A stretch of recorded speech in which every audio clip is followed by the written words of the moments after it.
Unveiling the awakening codes of the practitioners and visualizers in the Shurangama Sutra.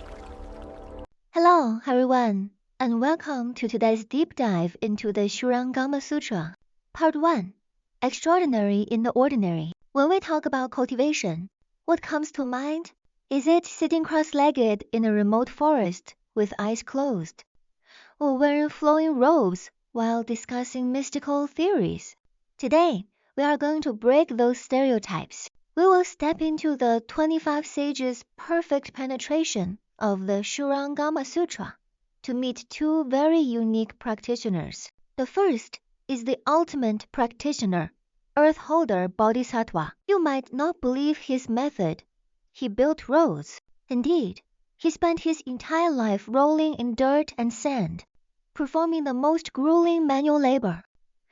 The second is the genius of the visualizers, Moonlight Youth.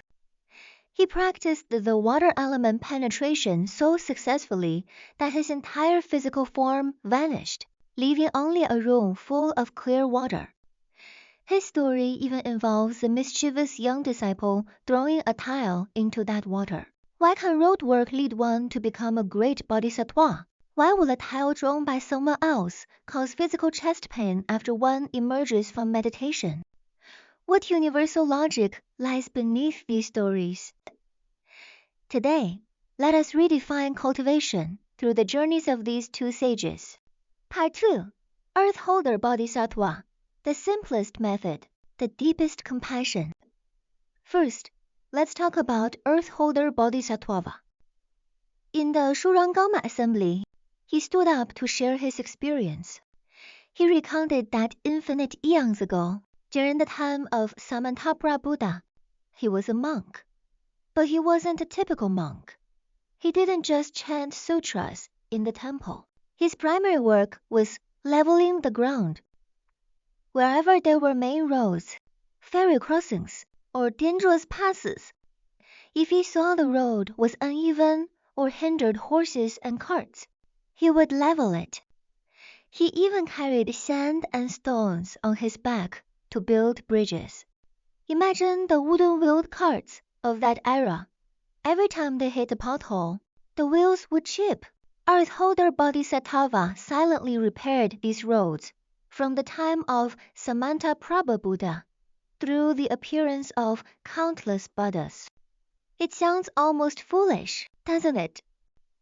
But this was precisely his brilliance. As the master explained, the focus of a bodhisattva's cultivation is compassion. Kindness, compassion, joy, and equanimity are not just slogans. When he filled a pothole, the wheels of others' carts were no longer damaged. By removing the suffering of others, he practiced compassion. In doing so, he was filled with Dharma joy, which is giving. He gave his physical strength and sweat, seeking no reward. He would help people carry their burdens and leave as soon as the task was done, never taking a penny. It wasn't until the era of Visvabhu Buddha, during the Great Famine, that he began charging a single coin regardless of the distance, just to maintain the strength needed to keep working. At this point, Earth Holder Bodhisattva displayed a miraculous power.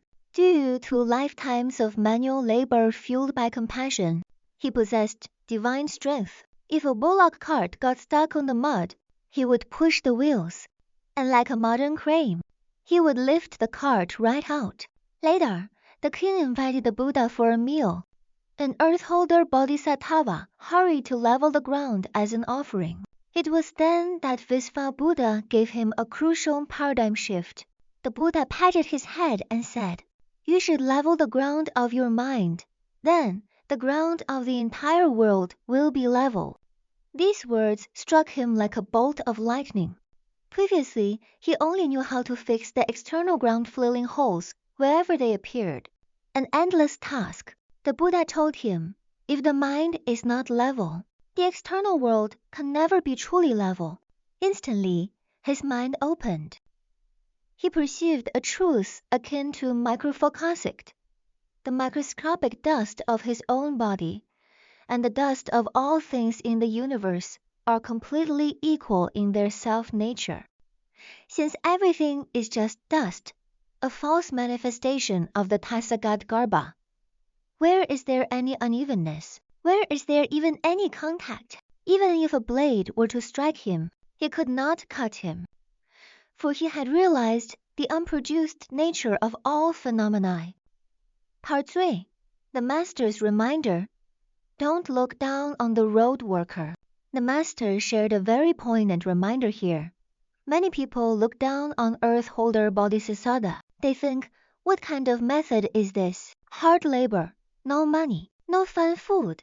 What's the point? But the Master reminds us, this is the true Bodhisattva path. Many say, once I am rich, I will hire 1,000 people to build roads and run charities. Master says, that day will never come, because a true Bodhisattva never waits. If you want to benefit sentient beings, do it now, even if it's just moving a single brick. Cultivation is not a result you wait for. It is your action in the present moment. If you are unwilling to give a cent now, you won't give even when you are wealthy. The greatness of Earth Holder Bodhisattva lies in the fact that he was practical and actually did the work. Part 4. Moonlight Youth, the embodiment of the single taste of water. Next, we shift scenes from the dusty road work to an extremely pure meditation room. This is the story of Moonlight Youth. Moonlight Bodhisattva recalled following the Buddha water ski to practice the water essence samadhi. He contemplated the moisture in his body, from saliva and blood to urine, and realized it was no different from the fragrant oceans of the external world. Their essence was one. Once, while he was deep in meditation, his body completely liquefied. His young disciple peeped through the window and was terrified. The Master was gone. The room was filled with clear water that didn't even leak through the door cracks. The disciple, acting on a whim, picked up a tile and threw it into the water splash, then ran away. When Moonlight Youth emerged from meditation, he felt a sharp pain in his heart. He wondered, I am an arhat. I have long since transcended the causes of illness. Why does my heart hurt? Have I regressed? The disciple eventually confessed to throwing the tile. Moonlight Youth understood.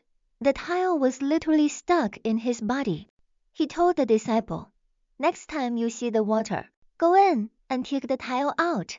This experience is fascinating. It shows that even if you have seen the essence of all things, if you haven't completely achieved bodilessness, your interaction with the external world still produces karmic resonance.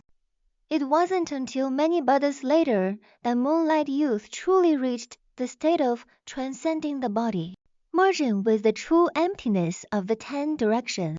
He said, I attained the patience of unproduced dharmas through the single taste flow of the water nature. This was his path. Part 5. Conclusion. Cherish your connection. The Master mentioned 3 important words: root nature, conditions, and inclination. Earth Holder Bodhisattva loved working, so he attended the way through work. Moonlight Youth loved quiet contemplation, so he attended the way through visualization. Buddhism is not a cookie-cutter template. It doesn't try to make everyone the same.